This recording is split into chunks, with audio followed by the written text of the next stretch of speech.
Kilalang urban planner na si Architect Jun Palafox lagi umanong bigo na makakuha ng flood control project sa MMDA dahil hindi marunong maglagay. Detalye mo na kay Bal Gonzales sa Rich My Bal.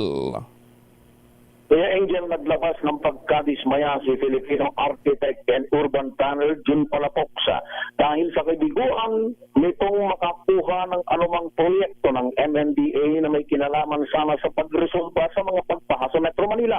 Ayon kay Palafox, isa itong Comprehensive Land Use Plan and Zoning Ordinance Project na may halagang 30 milyong piso na ikinatalo ng kanilang engineering company sa bidding process. Kaya pamani pinagtataka ni Palafox kung bakit natalo sila ng 2 beses sa MMDA Bids and Awards Committee o BAC.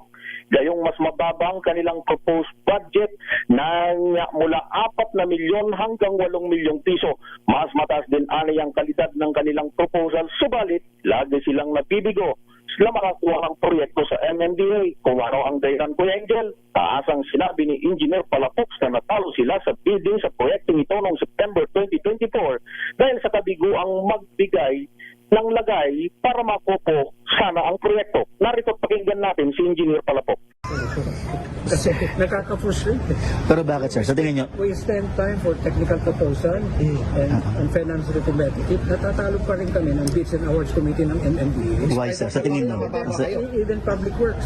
We never won a contract with public works. Even if I feel we are more competitive. Pero bakit, sir? Bids and Awards Committee. Sa tingin nyo, bakit, sir? Hindi kami naglalagay. Diretsahan. Hindi kami naglalagay.